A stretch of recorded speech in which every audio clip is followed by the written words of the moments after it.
wabarakatuh. Innal hamdalillah nahmaduhu wa nasta'inuhu wa nastaghfiruh wa na'udzu billahi min shururi anfusina wa min sayyiati a'malina.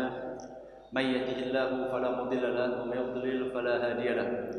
Asyhadu an la ilaha illallah wahdahu la syarika lahu wa asyhadu anna Muhammadan 'abduhu wa rasuluh. Allahumma shalli wa sallim wa barik ala nabiyyina Muhammad wa ala alihi wa ashabihi ajma'in. Amma ba'd. Fa rabbi shrah li sadri wa yassir li amri wahlul 'uqdatam min lisani yafqahu qawli.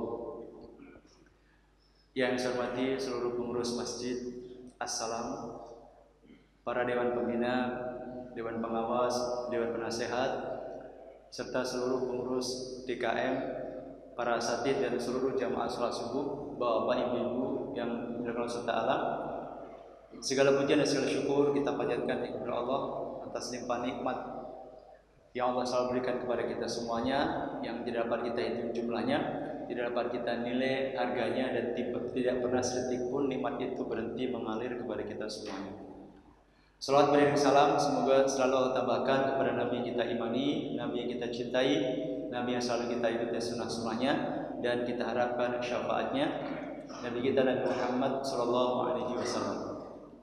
Salam dan salam juga semoga tambahkan kepada keluarga beliau, para umat mukminin, seluruh sahabat, seluruh tabi'in, dan seluruh umat beliau termasuk kita di antaranya. Yang sekalian, di penghujung bulan Dzulhijjah ini kita akan mengkaji salah satu penggal sejarah dalam syariat agama kita, yaitu tentang sejarah serta hikmah dari ibadah haji dan ibadah kurban. Lebih spesifik, tema kita pada kesempatan pagi hari ini adalah belajar dari Siti Hajar. Jemaah sekalian yang dimuliakan Allah Ta'ala, ketika bulan Dzulhijjah, sebagaimana kita sama-sama ketahui, ada dua ibadah besar yang disyariatkan kepada kita, yaitu haji dan kurban. Haji dan kurban ini dua-duanya merujuk kepada syariat Nabi Ibrahim alaihissalam. Haji yang pada mulanya bagian dari syariat Nabi Ibrahim dikukuhkan menjadi syariat Nabi Muhammad SAW, dan itu diwajibkan atau perintah haji itu diturunkan Allah Subhanahu wa taala pada tahun ke-9 Hijriah. Dan ini merupakan rukun Islam terakhir yang kewajibannya Allah turunkan. Dalil 5 rukun Islam, syahadat tentu yang pertama kali, karena itu merupakan inti dari dakwah Nabi Muhammad dan inti dari dakwah semua Nabi dan Rasul. Yang kedua, sholat. Sholat itu disyariatkan pada tahun 10 kenabian. 10 kenabian artinya tahun ke-10 setelah Rasul diangkat menjadi utusan Allah. Itu makna 10 kenabian. Tahun ke-10 setelah beliau menjadi nabi. Itu syariat sholat 5 waktu. Dengan peristiwa Isra Mi'raj. Itulah saat Allah Ta'ala menurunkan kewajiban perintah sholat 5 waktu. Tahun ke-10 kenabian ketika Nabi masih di kota Makkah. Kemudian zakat dan puasa Ramadan itu disyariatkan di tahun yang sama, yaitu tahun kedua Hijriah. Artinya tahun kedua setelah Rasul pindah ke Madinah. Nah, haji itu disyariatkan tahun ke-9 Hijriah. Lebih kurang 1,5 tahun sebelum Rasul wafat. Tapi Nabi SAW itu baru menunaikan ibadah haji tahun ke-10 Hijriah. Di tahun ke-9 syariat diturunkan, perintah diturunkan, tapi Rasul belum menunaikan ibadah haji di tahun 9 itu. Beliau baru menunaikan ibadah haji di tahun depannya, tahun ke-10 Hijriah. Kata para ulama, ada 2 alasan yang melatari kenapa Nabi di tahun 9 itu belum menunaikan ibadah haji. Apa penyebabnya sampai tertunda setahun kemudian? Alasan pertama adalah karena di tahun itu orang-orang musyrik Mekah itu masih melaksanakan ibadah haji dengan cara yang bercampur dengan cara jahiliyah. Jadi meskipun mereka itu banyak yang belum masuk Islam, orang-orang di Mekah, tetapi mereka ini kan sudah mengenal syariat haji, karena syariat haji kan berasal dari syariat Nabi Ibrahim alaihissalam. Nah, tahun 9 Hijriah itu kata para ulama, sebagian orang-orang yang masih musyrik itu masih menunaikan ibadah haji dengan cara yang bercampur dengan cara jahiliyah. Di antaranya ketika tawaf misalnya, itu mereka tawaf dengan telanjang, tidak pakai pakaian. Kenapa? Alasannya masuk akal, tetapi akal yang tidak dibimbing oleh wahyu. Jadi alasannya karena Ka'bah itu kan tempat suci, tempat yang sangat dimuliakan. Nah, mereka pun ingin datang ke Ka'bah, ke Baitullah itu dengan kesucian. Nah, mereka ini khawatir pakaian, kalau mereka menggunakan pakaian, khawatirnya pakaian yang mereka pakai itu belinya bercampur dengan uang yang tidak halal. Mungkin uang hasil riba, mungkin uang hasil nipu, mungkin hasil judi, nyabung ayam. Kalau dulu nggak ada nyabung ayam. Intinya bercampur dengan uang yang tidak halal. Maka untuk memastikan bahwasanya mereka itu datang dengan suci, mereka menanggalkan busana. Itu alasan logikanya. Maka mereka ketika tawaf itu tidak pakai busana. Itu diantara bentuk praktek ibadah haji yang bercampur dengan cara jahiliyah. Nah, tahun 9 itu masih terjadi. Nah, Allah SWT belum mengizinkan Rasul melaksanakan ibadah haji bercampur dengan mereka-mereka yang hajinya itu masih bercampur dengan cara jahiliyah. Maka dipending tahun 9 belum melaksanakan ibadah haji. Alasan kedua, karena di tahun 9 Hijriah itu yang oleh para ahli sejarah, ahli sirah dikenal dengan Amul Wufud, tahun delegasi. Nabi SAW di tahun 9 itu sibuk menerima delegasi-delegasi, utusan-utusan dari kabilah-kabilah Arab atau dari negara-negara yang ingin menyatakan keislamannya. Hal ini dipicu karena penaklukan kota Makkah. Di tahun 8 Hijriah, setahun sebelumnya, itu Rasul kan berhasil menaklukkan kota Makkah, mengislamkan kota Makkah tanpa melalui pertumpahan darah. Nah, ditaklukannya kota Makkah oleh Rasulullah SAW tanpa pertumpahan darah, itu saat itu menjadi viral. Kalau istilah sekarang menjadi trending topik di mana-mana. Viral. Dan sekaligus dampaknya luar biasa, berpengaruh besar terhadap suku-suku Arab yang lain. Mereka pun akhirnya berbondong-bondong masuk Islam. Itu yang kemudian diabadikan oleh Allah Ta'ala di dalam surat An-Nasr. Allah Ta'ala berfirman, "Ba'da a'udzu billahi minasyaitonir rajim, idza jaa nasrullahi wal fath wa ra'aitan nasa yadkhuluna fi dinillahi afwaja." Idza jaa nasrullah, jika telah datang pertolongan Allah, wal fath, dan terbukanya kota Makkah. Wa ra'aitan nasa yadkhuluna fi dinillahi afwaja, dan engkau menyaksikan orang masuk ke dalam agama Allah afwaja, berbondong-bondong. Jadi setelah penaklukan kota Makkah, penduduk Mekah pun masuk Islam secara berbondong-bondong, dan itu dampaknya mempengaruhi suku-suku Arab yang lain. Mereka pun akhirnya berbondong-bondong masuk Islam. Nah, mereka mengirim utusan-utusan, delegasi ke Madinah untuk bertemu Rasul, menyatakan keislamannya. Nah, sepanjang tahun itu Rasul sibuk menerima utusan yang datang dari berbagai wilayah, sehingga belum berkesempatan menunaikan ibadah haji di tahun 9 itu, dan baru di tahun 10-nya. Dan itu merupakan haji satu-satunya dan sekaligus terakhir yang beliau SAW tunaikan. Sehingga Nabi semasa hidupnya itu hanya berkesempatan menunaikan ibadah haji sekali, yang sering diistilahkan dengan apa? Haji wada, haji pamitan.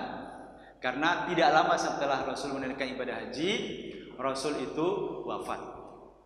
Itu ibadah haji. Sejarah singkatnya kira-kira seperti itu. Nah, kemudian kurban itu disyariatkan tahun 2 Hijriah juga. Jadi lebih dulu disyariatkannya kurban dibandingkan haji di tahun 2 Hijriah. Nah, kurban juga syariat yang dikukuhkan dalam syariat Nabi Muhammad yang merujuk kepada secara historis itu merujuk kepada syariat Nabi Ibrahim alaihissalam, dan kalau ditarik lebih jauh lagi itu secara historis, secara kesejarahan syariat kurban juga merujuk kepada syariat di zaman Nabi Adam alaihissalam. Ketika Allah SWT memerintahkan kepada 2 orang putra Nabi Adam, yaitu Qabil dan Habil, untuk berkurban. Nah, jemaah sekalian, Bapak Ibu yang dirahmati Allah SWT, dari rangkaian peristiwa haji dan sekaligus ibadah kurban yang dua-duanya dilaksanakan pada bulan Dzulhijjah, setidaknya kita selalu diingatkan oleh 3 figur, 3 tokoh utama dalam rangkaian ibadah tersebut. Yang pertama adalah figur Nabi Ibrahim, yang kedua adalah figur Nabi Ismail, dan yang ketiga adalah figur Siti Hajar. Nah, kalau tentang Nabi Ibrahim, tentang Nabi Ismail, mungkin kita sudah sering mendengar atau baca sejarah tentang kedua Nabi yang mulia itu. Yang jarang kita dengar dan mungkin juga jarang kita baca adalah sosok Siti Hajar. Nah, pada kesempatan pagi hari ini secara spesifik saya ingin menyampaikan tentang profil Siti Hajar dan pelajaran apa yang dapat kita petik dari kisah beliau yang sangat luar biasa sekali. Baik. Siti Hajar, jemaah sekalian, itu oleh Abu Hurairah dalam hadis riwayat Muslim disebutkan sebagai Ummu Bani Ma'is Sama. Jadi Siti Hajar itu dijuluki oleh Abu Hurairah sebagai Ummu Bani Sama, ibunya bangsa Arab. Bani Ma'is Sama itu artinya adalah keturunan air hujan. Jadi orang-orang Mekah itu dijuluki diantaranya sebagai keturunan air hujan, karena zaman dulu tidak ada sumber mata air kecuali air hujan. Jadi kehidupan mereka sangat bergantung dengan air hujan zaman dulu. Maka Siti Hajar oleh Abu Hurairah itu dijuluki sebagai Ummu Bani Ma'is Sama, ibunya orang-orang keturunan air hujan atau air langit. Nah, tapi asal usul Siti Hajar sendiri, sebagaimana dijelaskan oleh Al-Imam Badruddin Al-Aini dalam kitab Umdatul Qari, ada 2 pendapat yang disampaikan oleh para ulama tentang siapa sih Siti Hajar sebenarnya itu. Pendapat pertama merujuk kepada penjelasan Imam Muqatil bahwasanya Siti Hajar merupakan keturunan Nabi Hud alaihissalam, di mana Nabi Hud adalah merupakan salah satu nabi yang bersuku Arab. Ini pendapat pertama. Jadi Siti Hajar itu keturunan dari Nabi Hud alaihissalam, dan Nabi Hud itu merupakan salah satu dari nabi yang berkebangsaan Arab. Ini pendapat pertama. Nah, pendapat kedua mengatakan bahwasanya Siti Hajar itu merupakan keturunan salah seorang raja Mesir kuno. Keturunan dari salah seorang raja Mesir kuno yang ketika itu bapaknya yang seorang raja itu kalah dalam peperangan. Kerajaannya direbut oleh raja yang menang, dan bapaknya pun terbunuh dalam perang itu. Lalu Siti Hajar dan keluarganya itu diperbudak oleh raja yang menang ketika itu. Maka saat itu Siti Hajar yang awalnya putri seorang raja hidup menjadi seorang budak. Nah, lalu bagaimana kisah tentang Siti Hajar kok bisa sampai kemudian bertemu dengan Nabi Ibrahim? Awal pertemuan Siti Hajar dengan Nabi Ibrahim itu bermula ketika Nabi Ibrahim alaihissalam hijrah dari Babilonia yang sekarang masuk wilayah Irak ke Palestina. Itu dilakukan Nabi Ibrahim setelah beliau selamat dari peristiwa pembakaran dirinya. Jadi setelah Nabi Ibrahim berdakwah bertahun-tahun di Babilonia, tidak mendatangkan hasil yang memuaskan, yang beriman hanya istrinya yaitu Siti Sarah. Puncaknya adalah ketika Nabi Ibrahim ini dibakar secara massal oleh warganya, oleh umatnya. Saking bencinya masyarakat kepada Nabi Ibrahim yang mendakwakan tauhid, yang menyeru kepada penyembahan hanya kepada Allah SWT dan meninggalkan penyembahan kepada berhala, semua orang itu ikut nyumbang kayu ketika itu. Semuanya ikut kontribusi nyumbang kayu untuk bahan bakar pembakaran Nabi Ibrahim. Tapi Allah SWT selamatkan Nabi Ibrahim. Nah, setelah selamat dari peristiwa pembakaran itu, Nabi Ibrahim kemudian diperintahkan Allah SWT untuk hijrah meninggalkan Irak atau Babilonia menuju ke Palestina. Nah, dalam perjalanan itu beliau transit atau mampir di satu wilayah yang oleh para ulama diindikasikan itu adalah Mesir. Nah, Mesir ketika itu saat Nabi Ibrahim transit atau mampir ke situ, itu rajanya adalah seorang raja yang mata keranjang, yang gila perempuan. Nggak bisa ngelihat perempuan yang bening sedikit, nggak bisa. Sehingga dia pun punya petugas-petugas khusus yang selalu ditugasi untuk cari-cari perempuan yang cantik-cantik. Nah, begitu Nabi Ibrahim lewat situ, ketahuan oleh pengawal Raja Mesir, melihat Siti Sarah, istri Nabi Ibrahim yang sangat cantik luar biasa. Bahkan diriwayatkan Siti Sarah itu wanita tercantik di zamannya. Lalu kemudian dibawalah Siti Sarah itu menghadap raja. Begitu sang raja melihat Siti Sarah, sudah tidak tertahan nafsu dan hasratnya. Dia pun ingin segera menyentuh tubuhnya Siti Sarah, tapi Siti Sarah berdoa kepada Allah SWT supaya dilindungi dari kejahatan Raja Mesir ini. Setiap kali raja itu ingin menyentuh tubuhnya Siti Sarah, lehernya itu seperti tercekik, nggak bisa bernafas. Jadi sehingga dia kelojotan. Lalu dia minta kepada Siti Sarah supaya didoakan, mohon kepada Tuhan supaya dia dilepaskan dari cekikan itu. Siti Sarah pun berdoa, raja itu bisa bernafas lagi. Setiap kali mencoba menyentuh tubuhnya Siti Sarah lagi, dia kayak tercekik lagi, susah nafas. Minta lagi didoakan, tolong doain kepada Tuhanmu supaya saya terlepas. Didoain lagi, bisa bernapas lagi. Berulang-ulang seperti itu sampai akhirnya raja itu sadar ini bukan perempuan biasa. Akhirnya dilepaskan. Bukan hanya dilepaskan, tapi diberi hadiah seorang pembantu yaitu Siti Hajar. Maka kemudian dibawalah Siti Hajar oleh Siti Sarah dan juga Nabi Ibrahim melanjutkan perjalanan ke Palestina. Sesampainya di Palestina, mereka pun mulai kehidupan baru. Nabi Ibrahim yang telah menikah dengan Siti Sarah bertahun-tahun lamanya, itu tidak kunjung diberikan keturunan oleh Allah Subhanahu wa taala. Hingga akhirnya kemudian Siti Sarah memberikan saran dan mengizinkan Nabi Ibrahim untuk menikah lagi, dan jodohnya pun dipilihkan, yaitu menikahi Siti Hajar. Maka menikahlah Nabi Ibrahim untuk yang kedua kalinya dengan Siti Hajar dengan harapan supaya punya keturunan. Dan Allah kabulkan itu. Tidak lama setelah pernikahan tersebut Siti Hajar pun hamil dan nanti melahirkan seorang bayi yang kita kenal, itu Nabi Ismail alaihissalam. Saat itu Nabi Ibrahim, menurut keterangan dalam kitab Fathul Bari, Syarah Sahih Bukhari, itu sudah berusia 83 tahun. Jadi sudah sepuh sekali. Itu untuk pertama kalinya beliau punya anak, yaitu Nabi Ismail alaihissalam. Nah, setelah kehamilan Siti Hajar, lalu Siti Hajar melahirkan, pikiran Siti Sarah berubah.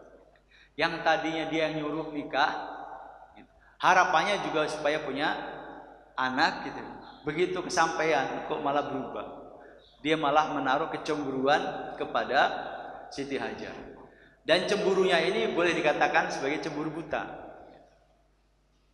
Sehingga diriwayatkan bahwasanya Siti Sarah ini saking cemburunya kepada Siti Hajar bersumpah akan memotong 3 bagian tubuh Siti Hajar, yaitu 2 daun telinga dan hidungnya mau dipotong, saking cemburu butanya. Nah, ketika sumpah ini sudah tidak bisa dicegah lagi, dan Siti Sarah bersikeras untuk melaksanakan sumpahnya, Nabi Ibrahim memberikan solusi yang win-win solution. Siti Sarah bisa melampiaskan kecemburuannya, tapi juga tidak terlalu mendolimi Siti Hajar. Maka beliau akhirnya memberikan saran, janganlah dipotong telinganya. Kayak apa kan?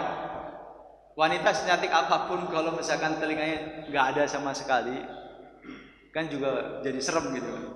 Maka Nabi Ibrahim ngasih saran, jangan dipotong telinganya, cukup kamu lubangi saja, ditindik saja, udah itu aja.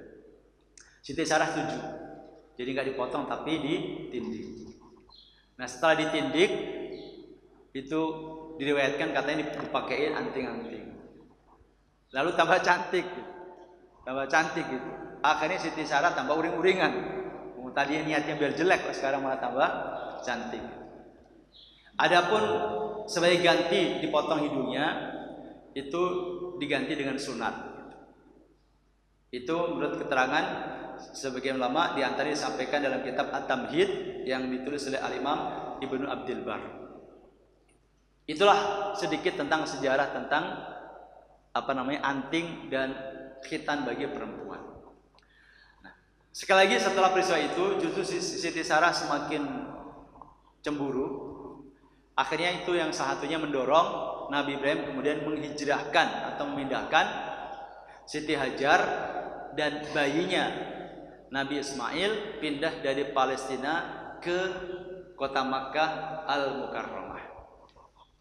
Dibawa pindah ke sana. Singkat cerita, setelah sampai di Mekah, yang zaman itu Mekah itu belum ada satupun penduduknya. Jadi Siti Hajar dan Nabi Ismail itu nanti menjadi dua orang yang pertama kali tinggal di kota Makkah. Makkah sendiri belum ada penduduknya. Bahkan jangankan manusia, tumbuhan pun belum ada satupun yang tumbuh di kota Makkah.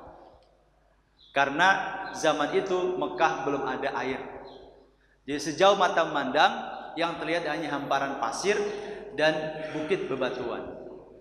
Hal ini diantaranya dijelaskan langsung oleh Allah Subhanahu Wa Taala ketika mengabadikan doa Nabi Ibrahim sesaat setelah sampai di kota Mekah dan menempatkan istri dan putranya di sana.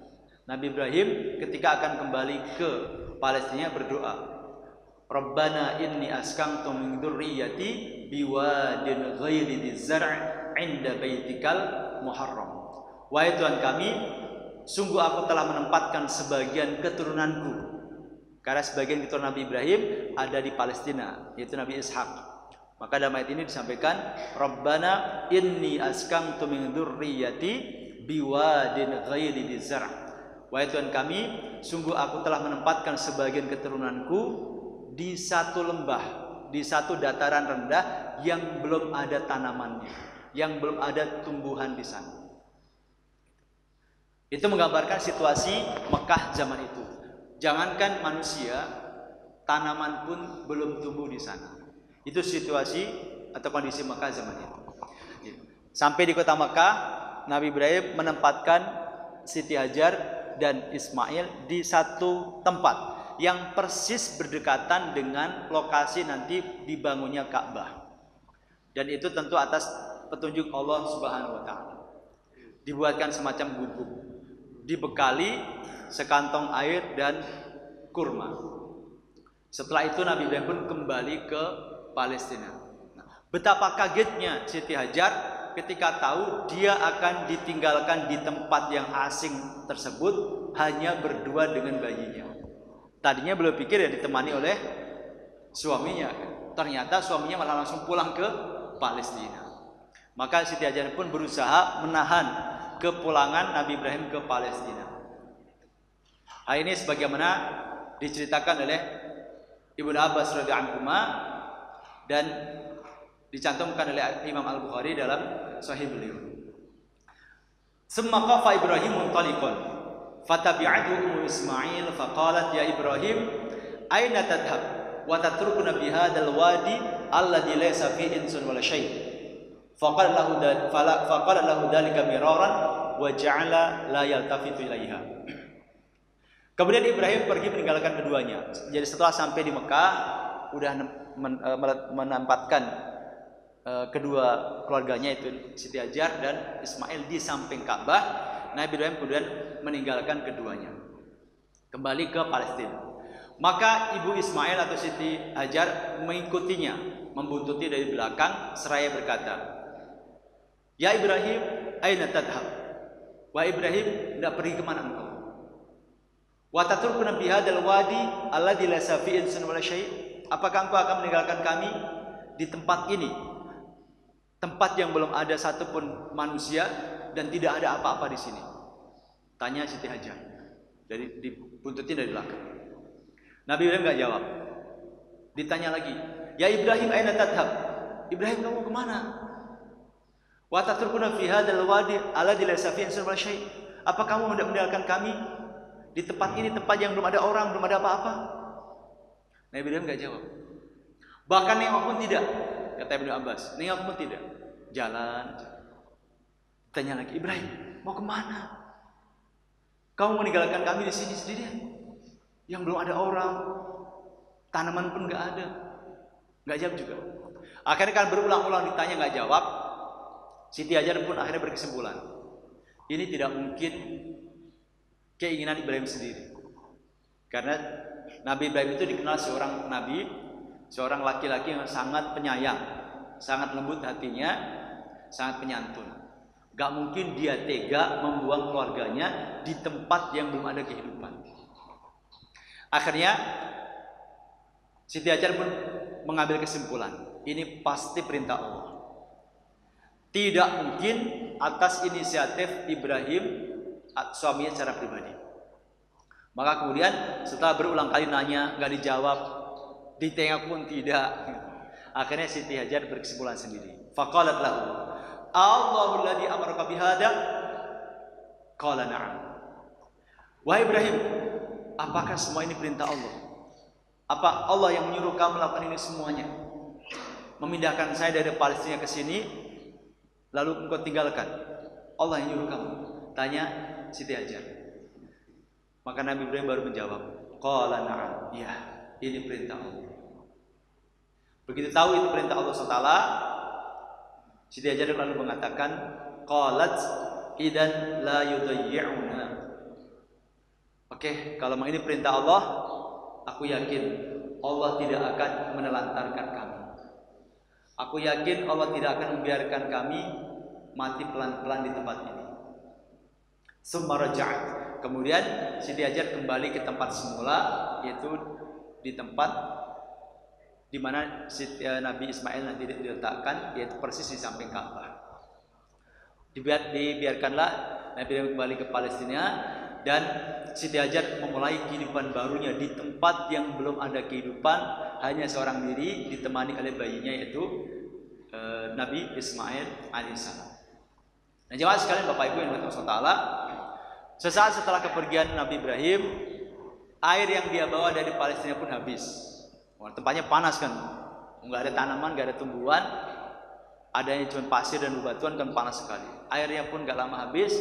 Kurma yang dia bawa dari Palestina pun habis. Nggak ada bekal sama sekali. Makanan tidak ada, minuman pun juga tidak ada.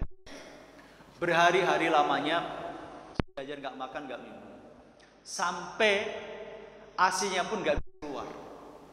Saking lapar, saking hausnya, kok mungkin udah dehidrasi kalau istilah sekarang gitu. Nggak bisa menyusui bayinya. Maka Ismail pun nangis terus. Nangis karena kelaparan, nangis karena kehausan, juga mungkin nangis karena kepanasan.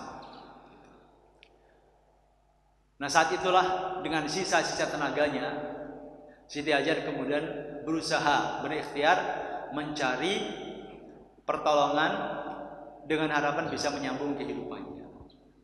Yang kemudian kita kenal, beliau kemudian naik ke Bukit Sofa, nyari orang, barangkali di atas bukit itu ada orang, ada penduduk lain, ternyata nggak ada. Nyari tumbuhan nggak ada sama sekali. Nyari sumber air setetes pun nggak ada. Turun lagi, lalu naik ke Bukit Marwah dengan sisa-sisa tenaganya. Di atas Bukit Marwah, di longo-longo ada orang apa enggak ada. Nyari tumbuhan, tanaman nggak ada. Nyari air apa lagi? Turun lagi, naik lagi ke Bukit Safa, melakukan hal yang sama. Berulang kali beliau melakukan itu, berusaha semampunya, sekuat tenaga untuk menyambung kehidupannya. Itu yang kemudian diabadikan dalam syariat haji sebagai ibadah sa'i. Rasul sampaikan dalam hadis Bukhari, "Fadzalika sa'yun nasi bainahuma." Itulah sa'i yang mesti dilakukan oleh orang-orang yang berhaji, yaitu di antara kedua bukit Safa dan Marwah. Sampai akhirnya ketika Siti Hajar berada di atas bukit Marwah, tiba-tiba dia mendengar sebuah suara. Kaget dia, nyaris tidak percaya. Karena dari tadi bolak-balik naik turun bukit Safa Marwah nggak ada suara, tiba-tiba terdengar suara. Ibnu Abbas menuturkan, fa idza hiya bil malaki 'inda mawdi' Zamzam. Fa bahatha bi'aqibihi aw qala bi janahihi hatta dhahara al-ma'. Fa ja'alat tuhawwiduhu wa taqulu bi yadiha kada wa tuqawilu bi yadiha kada. Wa ja'alat tadrifu min al-ma'i fi siqaiha wa huwa yafuru ba'da ma taghrif. Ternyata suara itu, kata Ibnu Abbas dalam asar ini mengatakan, suara itu berasal dari suara malaikat Jibril yang berada di lokasi tempat keluarnya air Zam-Zam. Saat itu Jibril mengais tanah dengan tumitnya atau dengan sayapnya. Lalu dari situ memancarlah air yang kemudian dikenal sebagai air Zam-Zam. Maka Siti Hajar pun kemudian bergegas ke tempat itu lalu membuat tampungan air. Jadi air itu dilokalisir gitu. Maksudnya supaya nggak mengalir nanti habis, khawatirnya kayak gitu. Nah, ketika mau mengomentari apa yang dilakukan oleh Siti Hajar, Nabi dalam hadis beliau mengatakan, seandainya Siti Hajar waktu itu tidak menampung atau melokalisir air Zam-Zam, itu kata Rasul, Zam-Zam itu akan menjadi sungai. Kalau seandainya dibiarkan ngalir terus, itu Zam-Zam itu akan menjadi sungai Zam-Zam. Tapi karena dilokalisir oleh Siti Hajar, akhirnya tidak terbentuk sungai tapi terbentuk sumur. Itu sejarahnya. Nah, jemaah sekalian, Bapak Ibu rahmati Allah SWT, kira-kira seperti itu profil singkat tentang kisah Siti Hajar. Memang tidak panjang kisahnya, tapi dari kisah singkat ini itu terkandung pelajaran yang luar biasa. Yang pertama, pelajaran yang dapat kita ambil dari kisah Siti Hajar ini adalah keharusan bagi kita untuk selalu berbaik sangka kepada Allah Subhanahu wa taala. Ini yang pertama. Modal pertama Siti Hajar dalam mengawali hidupnya di kota Makkah yang terbentang betapa susah dan sulitnya, itu adalah modalnya adalah berbaik sangka kepada Allah Subhanahu wa taala, sebagaimana kita ketahui dari pernyataan dia setelah mengetahui bahwasanya yang nyuruh Nabi Ibrahim memindahkan dirinya ke Mekah adalah Allah SWT. Siti Hajar mengatakan, idan la yudayyi'un. Kalau memang ini perintah Allah, aku yakin Allah tidak akan menelantarkan saya. Aku yakin Allah tidak akan membiarkan saya mati pelan-pelan kelaparan. Itu modal Siti Hajar. Jadi beliau tidak berprasangka ini pasti kerjaannya Siti Sarah ini. Ini pasti biang keroknya Siti Sarah ini. Siti Hajar gak berpikiran seperti itu gitu. Tapi beliau langsung positive thinking. Kalau memang ini perintah Allah, Allah tidak akan mungkin menelantarkan saya. Karena wajib bagi kita jamaah sekalian, Bapak Ibu, untuk selalu berbaik sangka kepada Allah Ta'ala dalam menghadapi hal-hal sulit dalam kehidupan kita. Ujian, cobaan, sakit, kegagalan. Kita harus selalu berprasangka baik kepada Allah SWT. Dan haram hukumnya seorang muslim, seorang hamba Allah berprasangka buruk kepada Allah. Menuduh Allah tidak adil, menuduh Allah zalim, itu haram hukumnya. Karena Nabi SAW mewanti-wanti kita dalam hadis sahih riwayat Imam Muslim dari Jabir bin Abdullah. Jabir mengatakan, sami'tu Rasulullah SAW qabla mautihi bi thalathati ayyamin yaqul. Kata Jabir bin Abdullah, aku pernah mendengar Rasul SAW bersabda 3 hari menjelang wafatnya. Jadi Rasul pernah bersabda 3 hari menjelang wafatnya. Apa kata Nabi? La yamutan ahadukum illa wa huwa yuhsinu dzanna billahi azza wa jalla. Yang artinya, janganlah sekali-kali kalian mati kecuali dalam kondisi berbaik sangka kepada Allah SWT. Jadi nggak boleh misalnya ada di antara kita yang sakit berat dalam waktu yang lama, lalu ya Allah, kenapa Engkau uji saya seperti ini? Apa salah saya sih?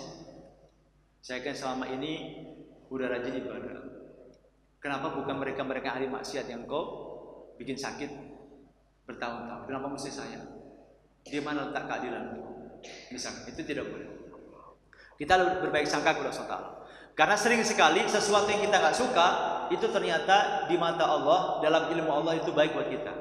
Dan sebaliknya sesuatu yang kita suka itu ternyata malah tidak baik buat kita.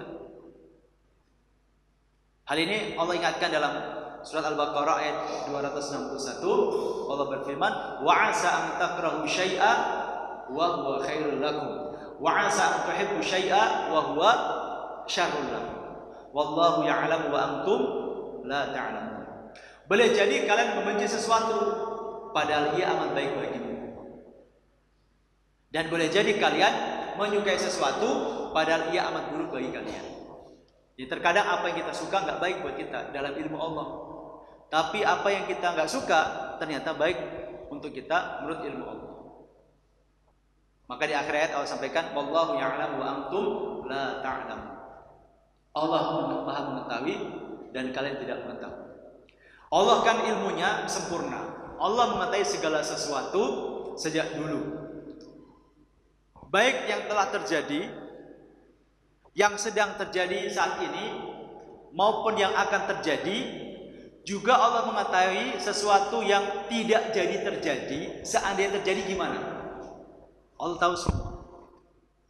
Ilmu Allah sempurna. Nah, kita kan hanya tahu sesuatu yang sedang terjadi. Kita tidak tahu yang telah terjadi kecuali dari baca atau dikasih tahu.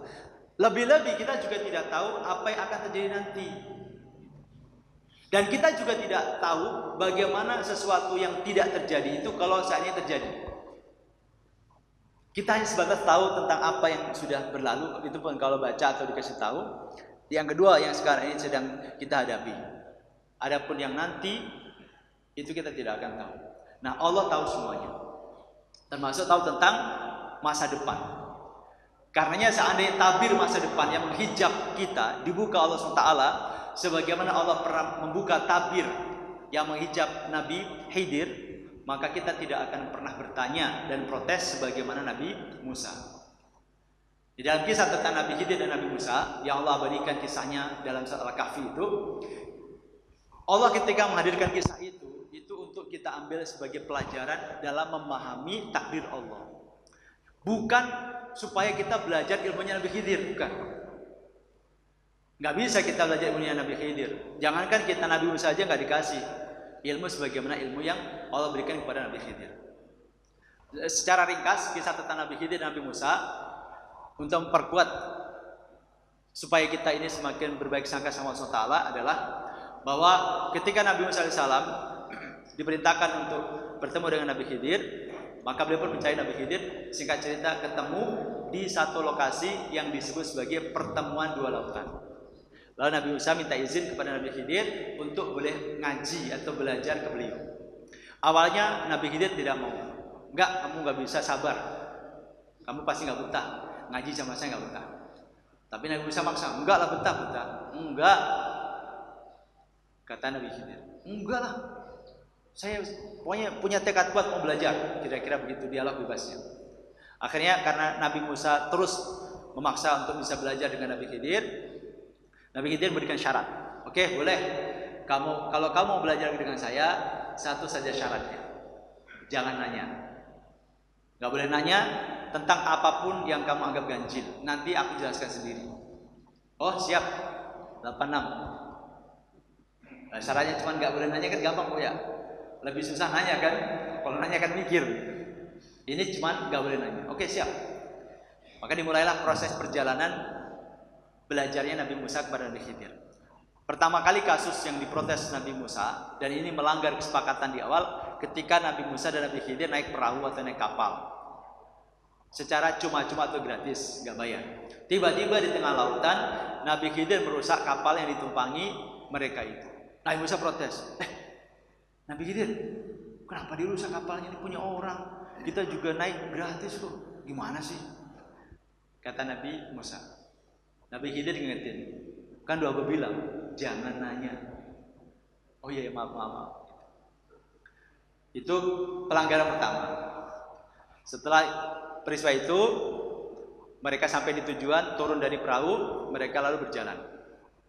Ketika Nabi Khidir dan Nabi Musa yang sedang berjalan, ada 10 anak kecil lagi main-main.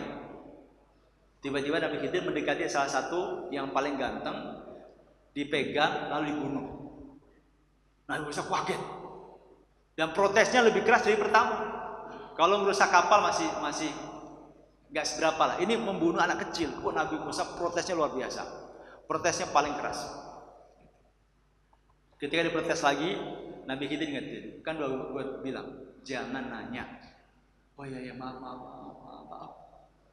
Lalu Nabi Musa karena sudah 2 kali melanggar, beliau secara gentleman mengatakan kepada Nabi Khidir, kalau saya sekali lagi protes kepada kamu, oke deh, nggak apa-apa, saya di DO, kalau bahasa kita boleh, saya nggak diizinkan lagi untuk belajar, boleh kalau saya protes lagi, oke. Nabi Musa dalam arti mungkin berkomitmen, pokoknya saya nggak akan nanya lagi, nggak protes lagi, nggak komen lagi. Dilanjutkan perjalanan, ketika keduanya dalam kondisi lapar, lelah, haus. Zaman dulu kebiasaan musafir kalau kehabisan bekal, satu-satunya cara untuk bisa makan dan menyambung hidup ya mampir ke kampung terdekat minta makan. Itu sudah tradisi zaman dulu.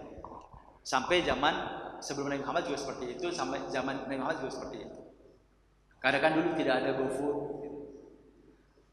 nggak ada Go ATM, nggak ada GoSend. Akhirnya minta makan. Datanglah Nabi Musa dan Nabi Khidir ke satu kampung yang mereka temui, ketok pintu, ingin dijamu, minta makan di rumah tersebut. Ternyata tidak diterima. Pindah ke rumah berikutnya, ngetok pintu, salam, memperkenalkan diri, mohon izin untuk bisa istirahat, minta dijamu, dan nggak ada yang mau. Semua rumah yang didatangi nggak ada yang mau menerima keduanya. Pelit-pelit semuanya. Akhirnya ketika mereka berdua mau meninggalkan kampung itu, ada sebuah bangunan yang temboknya itu mau roboh, pagarnya mau roboh. Nabi Khidir tiba-tiba betulin tembok yang mau roboh itu, ditegakin lagi. Nabi Musa mungkin sedikit agak kesal karena dari tadi minta makan gak ada yang mau ngasih. Komentar agak sinis kalau kira-kira diterjemahkan secara bebas. Nabi Khidir, ngapain sih? Iseng, ngapain sih capek-capek betulin tembok orang yang pelit-pelit? Kata Nabi Musa. Lalu Nabi Khidir bilang, ini udah ketiga ya.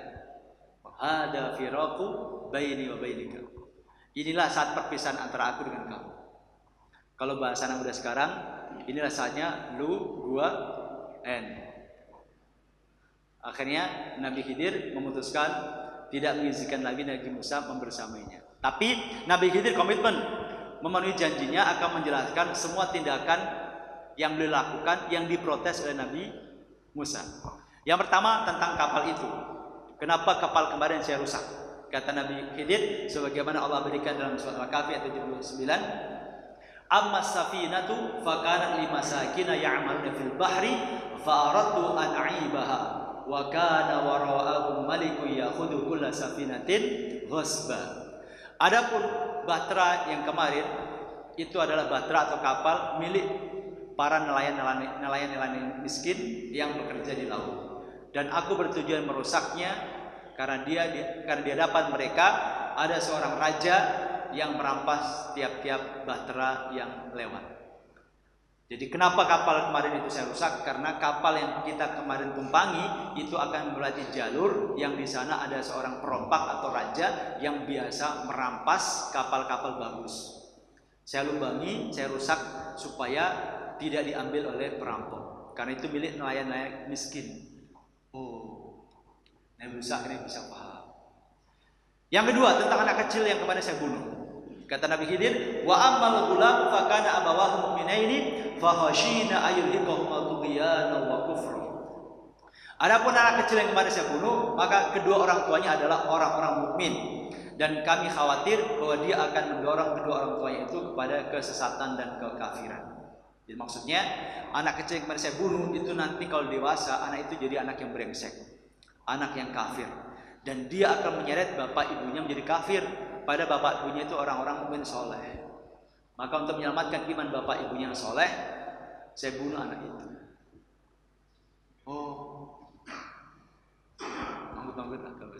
Terakhir tentang tembok yang ini yang saya benerin, karena di balik tembok ini, di bawah tanah ini ada harta warisan untuk 2 orang anak yatim peninggalan orang tuanya yang soleh. Kalau tembok ini roboh, nanti anak itu ketika dewasa mau nyari harta warisan peninggalan orang tuanya susah. Makanya saya bantu supaya mudah, temboknya harus tetap tegak. Hal ini disampaikan Allah Ta'ala, wa ammal jidaru fa kana lil ghulamaini yatimaini fil madinati wa kana tahtahu kanzul lahumā wa kana abuhuma shalihan fa arada rabbuka ayyabluga ashuddahuma wa yastakhrija kanzahuma rahmatan min rabbika wa ma fa'tu an amri. Adapun dinding rumah adalah kepunyaan 2 orang anak yatim di kota itu, dan di bawahnya ada harta benda simpanan bagi mereka berdua, sedangkan ayahnya adalah seorang yang soleh. Maka Tuhan menghendaki agar supaya mereka sampai kepada kedewasaannya dan mengeluarkan simpanan itu sebagai rahmat dari Tuhan. Itu rahasianya. Akhirnya Nabi Musa pun memahami. Nah, sekali lagi jemaah sekalian, kisah ini itu Allah hadirkan supaya kita bisa belajar memahami takdir Allah. Bahwa ternyata setiap kejadian yang terjadi dalam kehidupan kita sesungguhnya ada skenario ya Allah siapkan untuk kebaikan kita kalau kita orang soleh, kalau kita seorang muslim. Nah, cara Allah menjelaskan itu dengan menghadirkan kisah Nabi Khidir, di mana apa yang dilakukan Nabi Khidir itu representasi takdir Allah. Jadi seolah-olah Allah ingin menunjukkan cara Allah melakukan takdir atau cara Allah mengerjakan takdir itu seperti yang dilakukan Nabi Khidir itu. Makanya di akhir kisah di ayat 82 surat Al-Kahfi, Nabi Khidir mengatakan wa ma fa'altuhu an amri. Itu di akhir kisah di ayat 82 surat Al-Kahfi, Nabi Khidir mengatakan setelah menjelaskan ke Nabi Musa tentang rahasia dari semua yang dia lakukan, beliau mengatakan apa? Wa ma fa'altuhu an amri. Dan tidaklah aku melakukan ini semua menurut kemauanku sendiri. Itu mengisyaratkan yang aku lakukan ini bukan keinginan saya pribadi. Aku mah nggak tahu sebenarnya hakikat yang gaib, tapi ini semua adalah perintah Allah SWT. Nah, jadi yang dilakukan Nabi Khidir itu representasi dari cara Allah dalam mengelola kehidupan ini atau takdir ini. Semua yang terjadi itu insya Allah ada hikmah atau ada skenario lain yang Allah siapkan untuk kita, dan itu untuk kebaikan kita. Maka hal pertama yang paling penting dalam hidup ini, belajar dari kisah tentang Siti Hajar adalah bagaimana kita merawat agar selalu bisa berbaik sangka kepada Allah SWT dalam situasi apapun, khususnya ketika kita menghadapi kesulitan atau menghadapi ujian. Kemudian yang kedua terakhir, kalau sudah jam 6, pelajaran dari kisah tentang Siti Hajar adalah bahwasanya tawakal itu tidak menafikan ikhtiar. Siti Hajar modalnya dalam menghadapi kehidupan sulit di kota Makkah selain berbaik sangka kepada Allah SWT adalah kepasrahan yang total kepada Allah. Yakin Allah tidak akan menelantarkan dirinya. Tapi ternyata meskipun beliau tawakal, beliau tidak kemudian berpangku tangan. Ketika bekal airnya habis, kurmanya habis, beliau nggak kemudian cuman mewek nangis gitu. Ya Allah, gimana sih? Nggak gitu. Tapi beliau dengan sisa-sisa tenaganya berikhtiar sekuat kemampuannya. Bahkan ikhtiarnya ekstrim, naik ke bukit 7 kali, bolak-balik naik turun sampai 7 kali. Itu ikhtiar. Nah, dari sini kita sebagai seorang manusia, meskipun kita tahu Allah yang mengatur semua kehidupan ini, Allah yang mentakdirkan semuanya, tetapi porsi kita sebagai hamba adalah berusaha. Soal hasil, soal pertolongan, nanti Allah yang akan menyiapkan yang terbaik untuk kita. Dan terkadang pertolongan Allah itu datang bukan melalui ikhtiar yang kita lakukan, tapi pertolongan itu datang dari sisi yang lain. Sebagaimana kita mengambil pelajaran dari usaha Siti Hajar ketika cari air, beliau naik ke Bukit Sofa, nggak ada di sana. Naik ke Bukit Marwah, juga nggak ada setetes pun air. Naik turun sampai 7 kali. Ternyata Allah hadirkan air itu bukan di atas bukit Sofa, juga bukan di atas bukit Marwah. Ternyata air itu Allah hadirkan di dekat Ka'bah.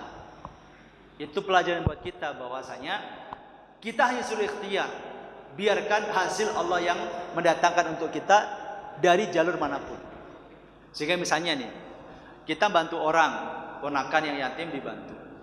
Nggak usah ngarepin nanti anak yatim yang kita bantu ini, yang kita lihat potensial, yang pintar ini akan ingat kita, bantu kita ketika kita nanti sudah tua, jangan. Atau bantu anak-anak kita, jangan. Udah ikhlaskan saja bantuan itu karena Allah Ta'ala. Biarkan nanti Allah yang akan menolong kita. Jalurnya belum tentu dari orang yang kita bantu, bisa dari jalur yang lain. Nah, itu pentingnya kita mengikhlaskan amal kita, dan sekaligus pentingnya kita untuk selalu berikhtiar selain kita juga bertawakal. Jemaah sekalian, mungkin itu saja yang dapat saya sampaikan pada kesempatan pagi hari ini. Semoga manfaat untuk kita semuanya. Saya kembali lagi waktu kepada Elsa.